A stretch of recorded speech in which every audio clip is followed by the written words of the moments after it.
লখিমপুৰ বিহু অনুষ্ঠানৰ পৰা সিদ্ধাৰ্থ শৰ্মাই ধন আত্মসাতৰ সন্দেহ আয়োজক সমিতিৰ CIDৰ কাৰ্যালয়ত উপস্থিত হৈ বহু বিস্ফোৰক অভিযোগ উত্থাপন লখিমপুৰ ঘিলামৰা কেন্দ্ৰীয় ৰঙালী বিহু সন্মিলনৰ বিষয়ববীয়াৰ চলিত বৰ্ষত জুবিন গাৰ্গে বিহু অনুষ্ঠানত অংশ লৈছিল ঘিলামৰাত 12 লাখ টকাত জুবিন গাৰ্গৰ হৈ চুক্তি কৰিছিল সিদ্ধাৰ্থ শৰ্মাই আগধন হিচাপে সিদ্ধাৰ্থ শৰ্মাই সমিতিৰ পৰা লৈছিল 1 লাখ টকা বিহু সমিতিয়ে চেক দিম বুলি কোৱা সত্ত্বেও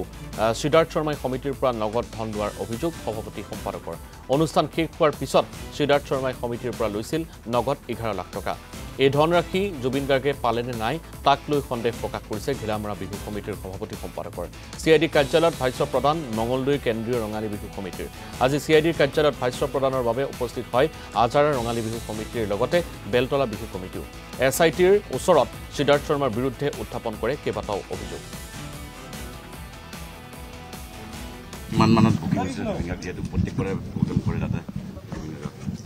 জুবিনৰ আমাৰ হেনেকা টকা পইচা হেনেকা সম্বন্ধনা আমাৰ ভাগ্য কাকৰ দৰে ৰিলেশ্যন আৰু বিহুৰ আগে আগে জুবিনৰ সদায় তেওঁৰ লগত থকা মানুহখিনি কৈ যে বেলতলা বিহু কেতিয়া ডেটটো খবৰ ল'ব দিয়ে সেই হিচাপে বেলেগ প্ৰগ্ৰামবোৰ ৰাখে টকা হেনেকা আমাৰ লগত দিওঁ আমি মানুহ হিচাপে কিবা দিওঁ কিন্তু হেনেকা কোনো সিদ্ধাৰ্থলৈ আমি ইহৰ পৰা দিওঁ বেংকৰ পৰা দিওঁ মানে জুবিন গাৰ্গে গম পায় নে সিদ্ধাৰ্থক কিমান টকা দিছে কিমানখিনিলৈকে আমি নাজানো কাৰণ জুবিনৰ লগত টকা পইচাৰ যিহেতু ৰিলেশ্যন নাই সেইবোৰ জুবিনেও নকয় যে সঞ্জয় দা কি পইচা পাতিৰ কথা আজিলৈকে পাতাও নাই নাপাতেও এগ্ৰিমেণ্ট কিবা হয় না আমাৰ এগ্ৰিমেণ্ট নহয় আমাৰ লগত কিবা সন্দেহ কৰে এটা যিবিলাক কোনো আৰ্টিষ্টৰে আজিলৈকে বেলতলা বিহুৰ লগত আমাৰ এগ্ৰিমেণ্ট নহয় পাপনৰ লগতো নহয় টকা পইচাৰো লেনদেন সেনেকৈ পাপনে প্ৰগ্ৰাম কৰাৰ পিছত টকা পইচা কেতিয়া নিবিচাৰে পিছত আমি যেতিয়া তেওঁ ই হয় আমাক বিচাৰি আমি পঠাই দিওঁ ইতিমধ্যে বহুকেইখন বিহু কমিটি আহিছে তেওঁলোকে কৈছে যে পইচাবোৰ কেছ লয় হয় হয় আপোনাৰ লগতো কিবা হৈছে নেকি কাৰোবাৰ 11 লাখ কাৰোবাৰ 8 লাখ এনেকৈ লৈছে নাজানে আমাৰ লগত মিনিমাম কিবা এটা লয় সেনেকৈ ধৰণৰ চেকত দিব ক'লেও তেওঁলোকে কেছৰ কথা কয় না তেনেকৈ ধৰণৰ কোনো কথা নাই আমাৰ সিদ্ধাৰ্থলৈ সিদ্ধাৰ্থলৈ নহয় মোক সুধিলে যে আপোনালোকে বেলতলা বিহু কমিটি নেকি মোক সুধিলে যে মই হয়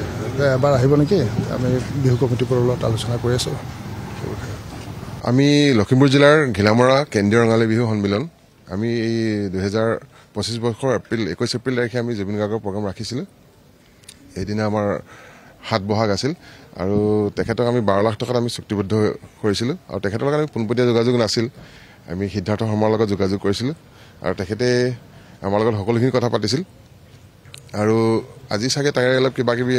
তথ্য বিচাৰিবৰ কাৰণে আমাক যোগাযোগ কৰিছে আমি যিমানখিনি আমাৰ হাতত তথ্য আছিলে সকলো গোটাই পেলাই লৈ আহিছোঁ আপোনালোকে চেক দিছিলে নে কেছ আমি কেছ পে'মেণ্ট কৰিছোঁ আমি এডভান্স 1 লাখ টকা কেছ দিয়া হৈছে আৰু বাকীখিনি আমি যেতিয়া প্ৰগ্ৰাম হোৱাৰ আগমুহূৰ্তত আমি 11 লাখ টকা কেছ দিছোঁ কাৰ হাতত দিছিলে টকা হয় সিদ্ধাৰ্থ শৰ্মা ভাৱটো আহিছে কাৰণ জুবিন গাৰ্গে ইমান টকা তেওঁ লয় বুলি আমি নাভাবোঁ কাৰণ ইমান টকা তেওঁ আমি জনামতে তেওঁ ইমান টকা চাগে নিজে ব্যৱহাৰ নকৰে দুখীয়াক দান কৰে ক'ৰবাত কিবা কিবি কৰে বুলি শুনিছোঁ কিন্তু কোনোবা কমিটিৰ পইচা নাই বুলি ক'লে তেওঁ এৰি থৈ আহে বুলি কোৱা শুনিছোঁ কিন্তু আমাৰ লগত ডাইৰেক্ট যদি পোনপটীয়া যোগাযোগ নহ'লেই গতিকে আমি সিদ্ধাৰ্থ শৰ্মাই যি কৈছে আমি তাকে শুনিবলৈ বাধ্য আৰু 12 লাখ টকা এগ্ৰিমেণ্ট নহ'লে যদি আৰ্টিষ্ট নাযায় আমিতো ৰাইজৰ আগত লজ্জিত হ'ম সেয়ে আমি 12 লাখ টকাত চুক্তিবদ্ধ হৈছিলোঁ আৰু 12 লাখ টকা যিকোনো প্ৰকাৰে গোটাই আমি দি আমি প্ৰগ্ৰামটো কৰাইছোঁ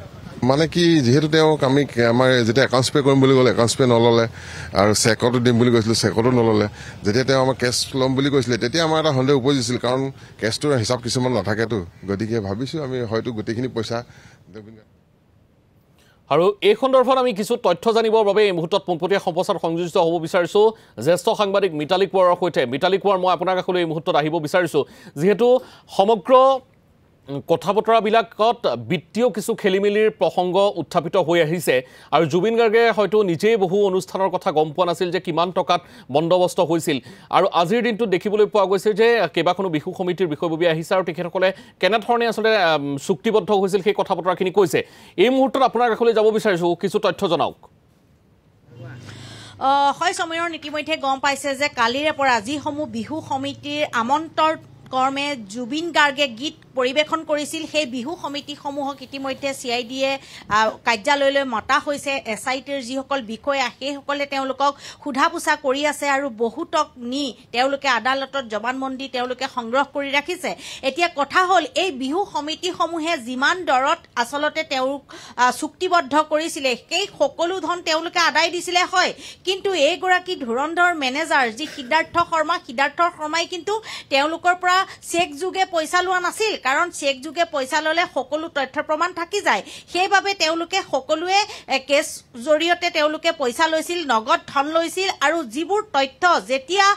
SITয়ে অভিযান চলাইছিলে সিদ্ধাৰ্থৰ ঘৰত বহু নথিপত্ৰ পাইছিলে আৰু তাৰ পিছতে সন্দেহ উপজিছিল যে আচলতে বৃহৎ যি ধন সেই ধন আত্মসাৎ কৰিলে নেকি সিদ্ধাৰ্থই কিন্তু সেই কথাই সঁচা বিভিন্ন প্ৰান্তত এতিয়া যিবোৰ বিহু সমিতি আহিছে তেওঁলোকে কৈছে যে তেওঁলোকৰ এতিয়াহে অনুভৱ হৈছে যে এই যে তেওঁলোকে 12 লাখ কোনো লোকে দিলে 7 লাখ 8 লাখ এই সকলোখিনি টকা সিদ্ধাৰ্থই লেনদেন কৰিছিল সিদ্ধাৰ্থ শৰ্মাই লৈছিল আৰু লগতে কিষাণু দাস যদি সিদ্ধাৰ্থই কথা বতৰা পাতে তেতিয়াহলে কিষাণু দাসে এই সমূহ পইচা লয় কিন্তু এই পইচাৰ কথা কোনো কাৰণতে গম পোৱা নাছিল জুবিন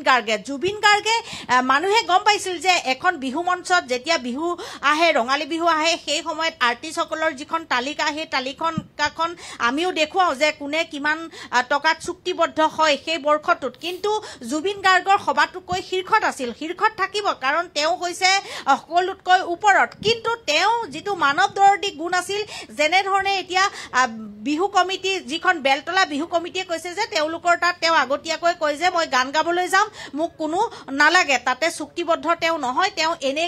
গাম বুলি কয় কিন্তু তাত থকা যিসকল বিহু সমিতিৰ বিষয়ববীয়া তেওঁলোকে এটা মাননি তেওঁক দিয়ে কাৰণ বহু কষ্ট কৰি তেওঁ গান গাবলৈ যায় লগত বাদ্যযন্ত্ৰীসকল থাকে গতিকে তেওঁলোকে কোনো ধৰণৰ চুক্তিবদ্ধ নকৰাকৈ এটা বৃহৎ পৰিমাণৰ যি ধন সেই ধন দিয়ে কিন্তু সেই ধন লৈ এইগৰাকী সিদ্ধাৰ্থ শৰ্মাই কিন্তু সেই কথাও বেলতলা বিহু কমিটিয়ে আজিলৈকে গম নাপালে কাৰণ প্ৰত্যেক বছৰে দীৰ্ঘ সময় ধৰি তেওঁলোকে সেই কমিটিত জুবিন গাৰ্গে গৈ বিহু পৰিৱেশন কৰিছিল গীত গাইছিল বিহু মঞ্চত গৈ আৰু বিভিন্ন যিসমূহ অনুষ্ঠান আছে কেৱল বিহুতেই নহয় বিভিন্ন অনুষ্ঠানসমূহে যিকোনো সময়ত জুবিন গাৰ্গক যেতিয়া সংগীত পৰিৱেশনৰ বাবে মাতে সেই ধনো সিদ্ধাৰ্থ শৰ্মাই লয় কিন্তু সেই কথা জুবিন গাৰ্গে গমেই নাপায় কাৰণ কমিটিৰ লগত পোনপটীয়াকৈ তেওঁক যোগাযোগ কৰি দিয়া নহয় কিন্তু এটা বস্তু আমি SITৰ যি তদন্ত সেই তদন্তৰ সময়খিনি দেখিছো যিটো দীৰ্ঘ সময় ধৰি অভিযোগ আছিল যে কোনো লোকে যদি জুবিন গাৰ্গক এনেও লগ পাব বিচাৰে তেওঁ কেৱল এটাই কয় দাদা শুই আছে শব্দটো আজিৰ তাৰিখলৈকে কিন্তু সেই